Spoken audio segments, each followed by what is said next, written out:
Bill Maher's back at it again, effortlessly dismantling woke arguments as if it's his day job. This time he's taking aim at Whoopi Goldberg. Let's face it, she's been asking for it with her series of cringeworthy remarks since 2022. Maher didn't just call her out. He methodically dismantled her arguments in a takedown so sharp, Whoopi was left stumbling like a cartoon character trying to avoid falling anvils. So, what did Goldberg say to earn Maher's unfiltered fury? And how did his response leave the woke crowd reeling? Don't worry, we've got all the hot details. Hold on tight because this ride isn't just rough. It's a wild roller coaster with no safety bars. Get past this endless, unforgiving, zero-tolerance mindset bent on punishing and disappearing anyone caught saying the wrong thing. The right response to speech you don't like is more speech. Whoopi Goldberg just stirred the pot, and now she's dealing with the harsh sting of reality. And let me tell you, it's not looking good. You remember when Bill Maher went after Sunny Hostin for twisting his words? Well, it seems the crew at The View isn't about to take that loss quietly. This time, Whoopi Goldberg stepped up, seemingly on a mission to settle the score. Looks like Sunny couldn't handle the heat, so she called in reinforcements, Whoopi herself. And wow, did she come in swinging, ready to go toe-to-toe like a reality show contestant nobody asked for. And black people can't afford to indulge rich white people's need to endlessly flagellate themselves. They just want prices to go down and good jobs and the police when you call them. Well, if he's right, then why didn't people vote for the former prosecutor who actually had policy plans to help the working class? Whoopi Goldberg is at it again, thumbing through the woke playbook like it's her holy text. When your argument's sinking faster than the Titanic, why not throw up a straw man and go on the offensive? Bill Maher made a clear, simple point. Black Americans want better jobs, a stronger economy, and responsible policing. Easy, right? But here comes Whoopi, rambling about voting for a former prosecutor with plans for the working class. Does it make sense? Not in the slightest. It's like she's throwing darts while blindfolded, hoping something sticks. Spoiler alert, it doesn't. And of course, Bill Maher didn't let it slide. No, it's not that I've gotten old, it's that your ideas are stupid. His response, it's not that I've gotten old, it's that your ideas are just ridiculous. Maher didn't pull any punches, calling out Whoopi's ideas as nonsensical, which seems to be par for the course on The View. Let's be honest, the show has turned into the political talk show equivalent of a car crash. Hard to watch, but impossible to look away from. Known for its controversial, often questionable takes on pretty much everything, The View hit new levels of chaos with Whoopi Goldberg and Sunny Hostin's outrageous commentary. And who could forget when Charlemagne the God showed up as a guest? You could almost see him wondering if he had accidentally walked into an alternate reality. All of the criticism is valid because, Democrats stand on this moral high ground all the time and, they act so self-righteous. The reality is he didn't have to say anything in regards to, whether or not, his son wanted to be pardoned. He could have said, hey, man, I'm not focused on that right now. Here's the backstory. President Joe Biden, the so-called advocate for no one being above the law, just pardoned his son, Hunter Biden, after he was found guilty of corruption and other related offenses. Family values, right? Naturally, this decision triggered a massive wave of backlash. How can you preach accountability when your own son gets off scot-free? It's like saying justice is blind, unless, of course, you're a Biden. Hunter's guilt was as clear as a toddler with cookie crumbs on his face. Yet somehow, accountability was nowhere to be found on the family's agenda. And that was precisely Charlemagne's point. If the woke mob insists that no one is above the law, they should hold themselves to that very same standard. Seems straightforward, right? Well, Whoopi didn't quite see it that way. I'm gonna stop you for a second. Uh-oh. Only because you don't know that it was a lie. We don't know why he changed his You really think he just changed his mind over Thanksgiving weekend all of a No, sudden? I'm gonna tell you what I think. Okay. I think he changed his mind because he got sick of watching everybody else get over. And there it is. Another classic eye-roll-worthy moment. From the queen of cringe herself, Whoopi Goldberg. This time, she actually argued that President Biden didn't lie when he said no one was above the law. Really, Whoopi, because there's a mountain of evidence, video, audio, and probably even ancient cave paintings, showing he said exactly that. This nation was founded on the principle that there are no kings in America. Each of us is equal before the law. No one is above the law, not even the President of the United States. Watching Whoopi spin a blatant lie is like seeing someone argue that the sky isn't blue while standing under a cloudless sky. Honestly, her mental gymnastics could earn her a gold medal in the Olympics, though she'd probably trip over her own logic. Even Charlemagne looked genuinely shocked by her statement, but Whoopi wasn't done yet. She went on to claim that maybe Biden changed his mind because he was just tired of everyone taking advantage of him. Charlemagne completely stunned into silence. So I'm just gonna follow the straight and narrow always, because that's what's expected of Democrats. But that's their fault. They're the ones that go out there and they stand on this moral high ground. They don't have to do that. The issue with the woke mob is that they only call out wrongdoing when the offender isn't part of their exclusive little circle.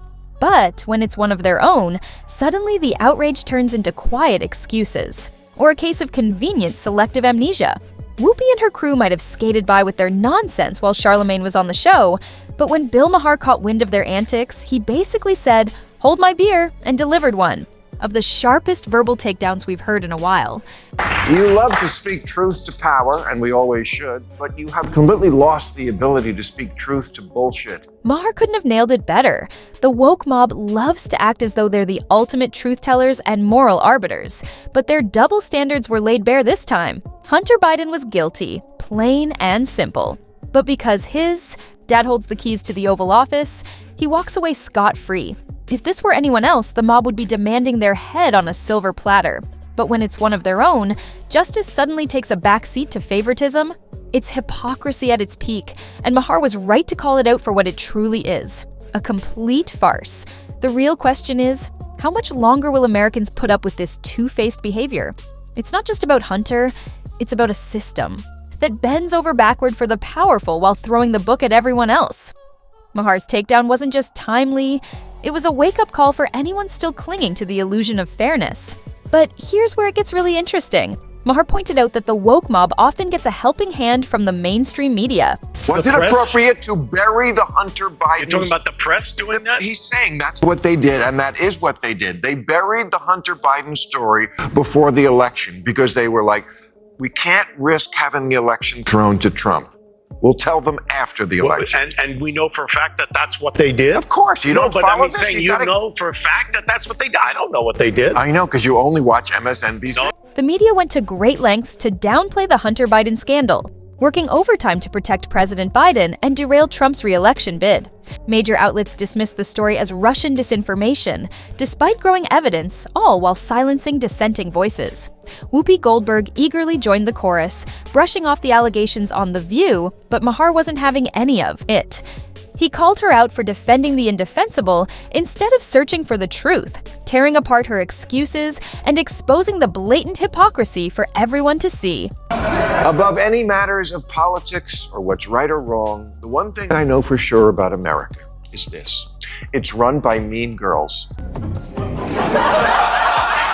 Mean girls in the press and in politics and in life, and when they smell blood in the water, the lust to finish off a vulnerable person will never be denied. Maher was absolutely on point. The ladies of The View, especially Whoopi Goldberg, aren't just woke. They're like a pack of ruthless sharks circling and ready to tear apart anyone who dares to challenge their ideology. Their style of debate isn't about honest discussion or seeking the truth. It's about shutting down opposing views and enforcing their worldview through snarls and snark. Whoopi, in particular, has mastered the art of dismissing opposing voices with a wave of her hand, as if differing opinions are beneath her. But Maher wasn't intimidated. He boldly called them out, exposing their tactics for what they really are: bullying disguised as activism. No wonder he's become a thorn in their side, constantly shining a spotlight on their hypocrisy. For viewers sick of one-sided narratives, Maher's takedowns offer a refreshing breath of air in a room full of stale, tired arguments. Democrats run for office as if the voters don't live here, as if they don't go to the grocery store and Starbucks and the office, but they do. They live here, and they actually see women and people of color, and it doesn't look like some patriarchal, racist nightmare. Do problems remain pertaining to racism and sexism? Of course. But a poll last year asked, if America is the greatest country in the world, more blacks and Hispanic Americans agreed with that than the white progressives. It asked if racism is built into our society. White progressives agreed with that at higher levels than black and Hispanic people. It asked if government should increase border security. Same result. Hispanic Americans are less okay with illegal immigration than whitey. The votes are in. They don't want your pity. And black people can't afford to indulge rich white people's need to endlessly flagellate themselves. They just want prices to go down and good jobs and the police when you call them. Black people, they're just like us. Maher argues that the woke mob needs to stop clutching their pearls over Trump's win and start facing the facts. He didn't steal it, cheat for it, or pull it out of thin air. He won fair and square because millions of Americans liked what he was offering, no matter how much it made the progressive left cringe. Instead of pointing fingers at Russia, racism, or whatever trendy scapegoat is making the rounds on Twitter this week, maybe it's time to accept that democracy sometimes means the other side wins. It's not a glitch in the system. It's the system working as it should. The sooner they stop playing the victim and start thinking strategically, the better chance they'll have in 2028 or even 2032. I said there's a coalition of Right. Trump voters, people who really like him. They certainly are those. And then there's people who don't necessarily like him that much, but they still think he's less crazy than stuff that strikes them as aggressively anti-common sense. Bill Maher nails it again. Not every person who voted for Trump is out there hosting MAGA rallies or swearing loyalty to golden statues. Many cast their ballots because they were tired of the Democrats' self-righteous sermons and the woke mob's increasingly anti-common sense agenda. Let's be honest, when you're cheering for biological men to dominate women's sports or holding rallies that look oddly sympathetic to groups like Hamas, you're going to lose a chunk of the electorate. People didn't vote for Trump because they loved his tweets or his tanning bed glow. They voted for him because the alternative felt like getting a lecture from a self-righteous vegan at a BBQ. If the left wants to win, it might be time to stop alienating the middle by embracing every fringe idea in the activist playbook and start focusing on what actually resonates with the average American. Finally, new rule, stop saying that Whoopi Goldberg getting yanked from The View right after she attacked me on The View is karma. There's no such thing as karma, sorry. Sorry, but life is random. The only word to describe it when a big game hunter gets trampled by an elephant and then eaten by lions is hilarious. Yep, it's comedy gold. Bill Maher didn't just deliver the final blow to Whoopi Goldberg's argument, he practically built the coffin while laughing at the sheer absurdity of it all. Whoopi, the self-proclaimed high priestess of the woke mob, decided to take a swing at Maher for daring to think for himself. Big mistake. Maher's response? Classic Bill. Sharp, unapologetic, and hilariously devastating. He called out the irony of a co-host from The View, a show that claims to be a space for diverse opinions, attacking him for having a view she didn't like. It's a bit rich, isn't it? A group of people who preach tolerance at every turn, somehow think it only applies to tolerating their opinions. Maher, as always, wasn't having it. He exposed the hypocrisy of the woke echo chamber that Whoopi and her crew live in, where critical thinking is swapped out for tribal loyalty and dissent is treated like a sin. Watching Maher tear apart their flimsy arguments was like watching Picasso paint, only instead of a canvas, it was sarcasm and logic that formed the strokes. Do share your thoughts in the comments, and don't forget to like, share, and subscribe.